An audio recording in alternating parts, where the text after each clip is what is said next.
What is going on, guys? Welcome back to the channel. So as y'all know, today is indeed Wednesday, which means a new summit is now live here in Motorfest. With that, we're going to have a brand new summit, which is the Bulls and Trails.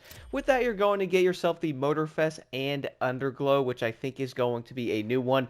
Not 100% sure, but I do believe that is going to be a new Underglow. You're then going to have the Ford GT, some perf parts, and 5,000 spare parts after that. For the next two summits, though, you're going to get yourself returning items again from the Crew 2. So you'll have the Salem Legacy Smoke there, and also you're going to get the Lumberjack Rooftop. Again, these are both going to be fairly old, so they're not going to be anything new there, and I would say a lot of players don't even have to get them. Besides that, we're going to have the new Monster Truck there, which is going to be a new Monster Truck, because the current design of that truck is going to be the same as the Ghost Recon Edition in the Rally Raid class there, so at least it is going to be a new truck in the monster category.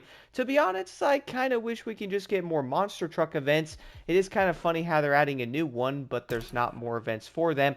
Now, moving over to the summit here, though, I gotta admit, this one is probably going to be fairly decent when it does come to variety, so I gotta give credit where it is due. We're going to have a Rally Raid, Hypercar, then another Rally Raid. We're then going to have a Rally Raid, Hypercar, and also Street Tier 2. We're then going to have a Slalom in low altitude and a Bullseye. Now, the first thing I gotta admit here, guys, I did say the variety of the events is good, but the skills are probably going to be almost brainless. Like, they are so dang easy to do, not even kidding. The Bullseye, all you basically do is start any vehicle of your choice. You don't need a score breaker for any of the skills, by the way. Legit is not even needed. 157,000 points on all of them. I started in a motocross bike. You then go to a boat or a plane if you want. I would say a boat's probably going to be a tad easier, but again, very simple. The low altitude, all you do is start off in any plane that you want, guys. You then pretty much go right to the ground. Follow it until that's basically it. After that, 25,000 points in a Pilatus. Got me 157,000 maxed out points there. For the slalom, I basically had to jump into a boat. Now, you could use something like a plane if you want, but jump into the Proto WR1. This is probably going to be incredibly easy to do. No score breaker set got maxed out, or at least close to it. So I would say the skills this week are going to be incredibly easy to do. Now, for this summit, though, it is going to have a few of the new events in there. The first one is going to be here, which is a vehicle loaned, and that's also going to be a brand new Rally Raid vehicle. So I got a minute and 58 seconds on this, guys. You basically have to go into the objective, or at least spawn in. It is going to be set up similar to like a lap thing, right? The only difference, though, is you don't actually have to follow the checkpoints. When I first was doing this about 5 or 6 times, I was like, okay, well, if I follow the checkpoints around, I kind of did the laps and all that and was trying to get them up. I got around 2 minutes and like 40 seconds, which wasn't terrible, but I knew I could do better on it. I then was like, okay, well, if this is going to be the type of thing to where you go around the lap, I notice every time you do it, you finish all the objectives, which if you are wondering, it's going to be basically jumping, drifting, hitting like the targets. Then you also have to go on the wall right thing, but once everything's done, the objective's always going to be in the middle. So I went, well, wait a second.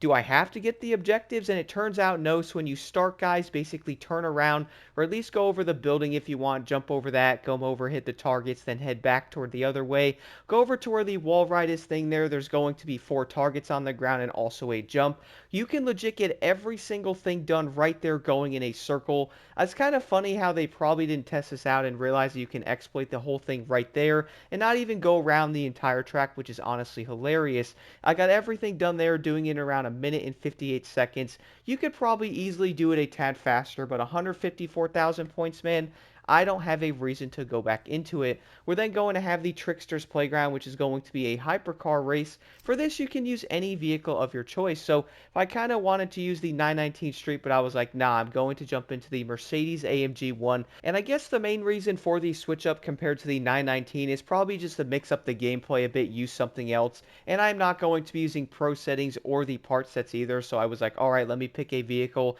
try it out. So I got 120,000 points on this. Really was going to be a fairly simple event.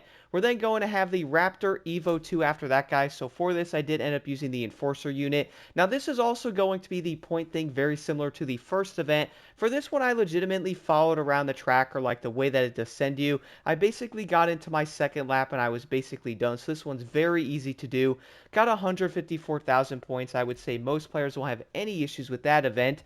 We're then going to have a vehicle loaned event again for this, guys. It is going to be a race, though. and I would say a lot of players are probably not going to have too many issues with this one. I mean, it is going to be one of the newer events, so there's going to be some jumps and stuff in there. The big thing I can recommend, though, is when you guys are jumping off the ramp, aim the nose down of the vehicle. I think it gives you more speed. If you are going to use your nitrous, that's also going to help, but make sure you guys are going to have the ventilated perk active. Will help you get your nitrous back, and that's basically it for that one. Fairly simple. For the Maserati MC20, I gotta admit, not having pro settings on it, this car is honestly very annoying to drive, man. I could probably get back into it, get a higher score, but to be real, I really don't feel like doing it.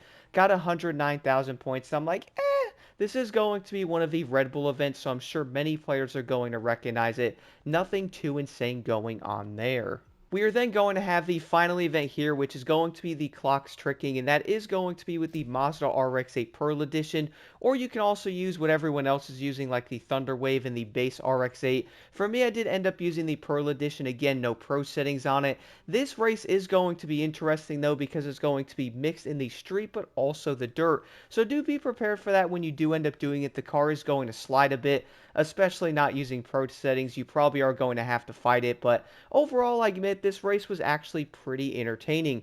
Besides that, that is basically going to do it for the first summit of the entire month. I would say players are probably going to jump on. They most likely will enjoy the variety, but I admit I don't know how people are going to take the challenge events. I feel like those are going to have a lot of mixed opinions on it. If you guys have any questions, do let me know in the comments below. Besides all of that, let's jump right into this.